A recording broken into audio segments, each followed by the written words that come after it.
Hey students, Mr. and Mrs. Bartz here, actually coming to you from our house. Because of the storm and school being canceled, we couldn't gather together for chapel, but we still wanted to offer you guys a chance to hear from our guest speaker today. Yeah, so every year we host a special missions chapel, and this is just a great reminder for us about the importance of serving, and it also gives us the opportunity to hear from one of our very own mission partners and the work that they're doing across the world. Yeah, so here now a brief word from our friend Than Graffam from Hope Project International. Hey TKA, I hope you guys are doing well. Mr. Than here from Hope Project. You know, Miss Megan and I are so sad we can't be with you in chapel this fall. We actually love every interaction we get to have with the student body at TKA. We've loved every trip we've been on. Anytime we get to be there in chapel or just be on campus, we absolutely love it. And I think the reason we love being with you guys so much is because we believe in our hearts that you guys are absolute world changers. I believe many of you have the capacity within you to do things with your life that will be so great it'll affect change not only in the people around you but in the world. And we've seen you do it. You know, since 2017 we've been taking trips with Hope Project. We've either raised the money or actually put our hands together and built 51 homes around the world for families in need on these trips.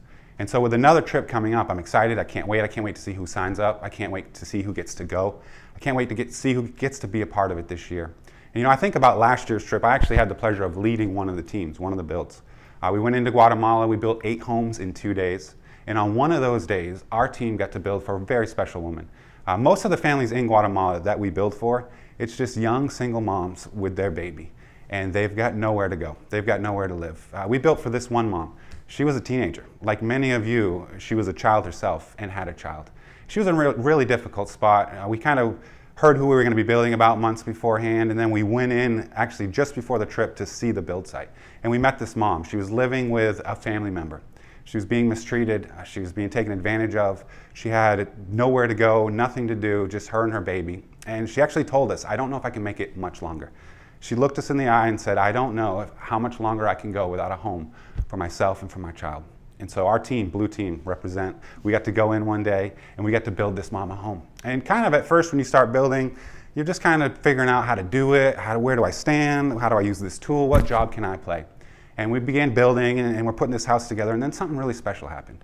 The mom actually came to the job site with her baby, and we got to meet her, we got to talk to her. The students on the trip got to interact with her. There became a time when we actually stopped building. We just sat around this mom and heard her story. There was another young girl there. People were sitting on the ground playing with her. There was no house being built, but there was something special being created in that moment, and the world was being changed. And so another cool thing that happened was someone on our team interacting with this young mom's baby realized they had the same name. Her name was Mia, the baby's name was Mia. It was a special moment. And she actually took time to pick up this baby and hold the baby and look around the job site. And I want to tell you something. I believe you guys have the capacity to change the world. And it's moments like these that can actually increase your capacity to change the world. When you find common ground with another human being, a young girl maybe your same age, but you have a completely different story. But your worlds can be connected when you begin to find the commonality between the two. That's how you change the world. And so we did end up building that house that day. We stopped playtime, we put the baby down, we got back to work, and we built a home. And in those moments, these are the times that we say, man, I'm glad I did this trip. Man, I'm glad TKA goes and does this. Man, I'm glad we get to change the world together with TKA. And so this year, as the trip comes up, you're going to get all the information, you're going to get the details, you're going to have questions, but I want to encourage you to be a part. Whether you're signing up for the trip and you're saying, I got to do it, I got to go, I got to see this firsthand, I got to be a part. Or maybe you can't go, but you can raise some funds. You can help raise the money that builds the next mama home. These are special ways to be a part. We want you to be a part. We want you to get connected. We want to continue changing the world together with you. Well, we hope that message encouraged you. If you want to know more about the trip or how you can sign up, check your email. You'll see one from me with all the details you need to know about the trip and how you can participate. Thanks so much. We'll see you back on campus.